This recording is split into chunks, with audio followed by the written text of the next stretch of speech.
Hi, I'm Liam the plumber, and today we're going to be installing this bath using only Fisher fixings. We're going to fit the legs, fit the taps as we've got access to the tap holes right here. But just a reminder, like the rest of the bathroom so far, we aren't going to be plumbing any of this in, as this is just a set and it's all for demonstration purposes only, using Fisher's products. So the products we're going to be using are Fisher Silicone, the Multi-MS, and of course, Fisher's Duo Power Plugs.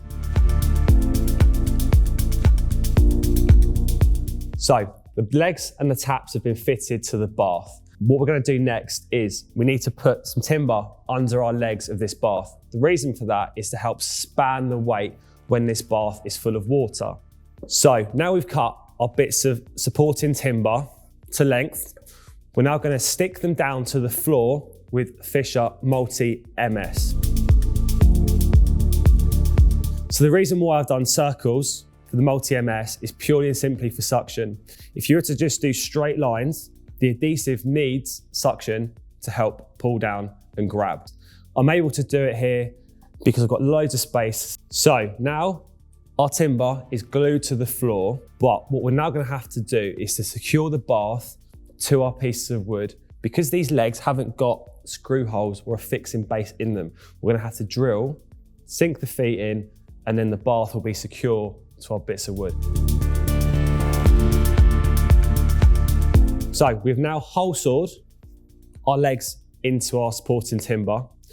While I'm there, I've also added some Fisher 8x40 Duo Powers into these supports for additional strength. This floor here is a concrete floor, but you might have a wooden floor, so you can go straight into the timber below, but of course check for pipes and cables under that floor. We're now at that point where I can now level this bath to the height of our panel, but again, yours might be different. So now the bath is completely level, it's in the correct position, it's at the right height for our panel. I'm now going to mark the end of the bath up here and the end of the bath over there. That is going to tell me the length and the stopping distance at which my supporting batten is going to be along that back edge and along the tap edge. I'm then going to remove the bath, cut my timber to size. Before I take this bath out, we're just going to lock the legs off with the two securing nuts here. This will keep the legs in exactly the right position we've currently got them. So when we come to refit the bath, the legs don't need adjusting. Now I've got the bath out of the way, you can see my marks either end. I'm simply now going to offer up my piece of timber cut to the correct size to this wall, ensuring that it's first off level.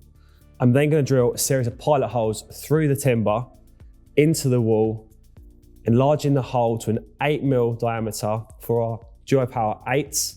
What I like about the Duo Powers is you don't have to tap these in past a flush surface. So like there, for example, right? On the box, it says to tap them in, so the edge of the plug is sat flush. If you go sinking plugs in to a surface, as the screw goes into the plug, and bearing in mind, as you push that through your finished surface, you will clamp or you will crimp down that end of the plug. And as you wind the screw in, it will crack the tile. Whereas with these, the Duo Powers, you leave it flush and the tile or finish will never break. You don't need to tap these in past the finish. So now the plugs are in the wall in the right location. We're now going to apply Fisher Multi-MS to the back of this timber in the circular motion to get ultimate adhesion to our wall. We're then going to use the screws below through our timber into those plugs to securely and correctly bond this piece of timber to that wall to support our bath. So the circles give us maximum coverage with the adhesive, so we get lots of adhesive on there. We're also going to get additional suction from within inside our circles onto our wall.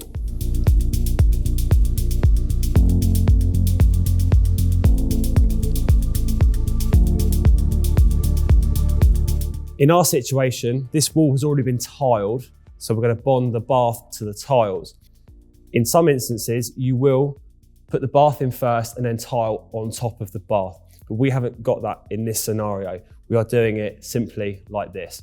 So the reason why you would tile after installing the bath is 9 times out of 10 because you will have a better seal. So first off, you would install the bath to your wall. bonding it to the wall with, of course, the multi-MS. Install the bath, scrape away the excess, and that bath is then bonded and sealed to the wall. The tiling would then be fitted on top of that wall, and then it would sit on top of the bath. Once that's been done, you'd then seal along that tiled edge, and that is your second seal. So now our supporting timber is screwed and glued to the wall. We're now going to continue using the multi-MS to now apply a bead of this along the tiled edge just above that timber to now bond the bath to the wall.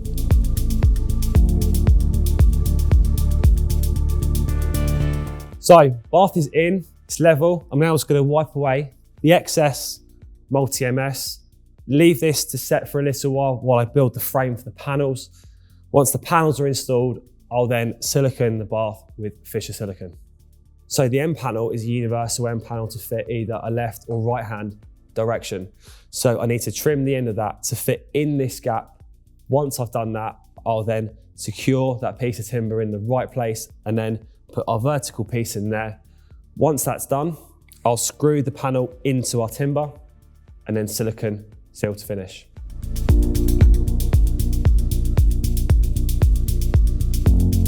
So the reason why I've cut out that small piece there is because the bath has a lip just on the inside edge. Doesn't matter if it's that side or that side, there's always a small little lip. As you see it right there, it just catches on that lip, preventing me from pushing the panel all the way back. Right, so bath panels are now installed. All that's left is to silicone the panels in position along the floor and also silicone the bath. And while I'm here, I'm also going to screw the bottom of the panel in position so it's all fixed in place. So bath panel is now fixed in position with the screws. We're now going to silicone the bath in position with the Fisher Sanitary Silicone. Normally when you silicone a bath, you would always fill the bath with water and then seal. But because this is again a set, we don't have running water to this, we're just going to silicone it.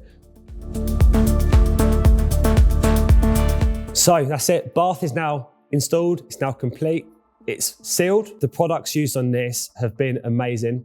The Sanitary Silicone is easily pliable. The Duo Powers, of course, tried and trusted, an amazing plug. The multi-MS has just bonded that bath to the wall and all the other bits and pieces so well, it's never moving again. And of course, the Powerfast 2 screws, again, what more do I need to say? Thank you very much for watching. I'm Liam the Plumber. This has been how to install a bath using Fisher Fixings.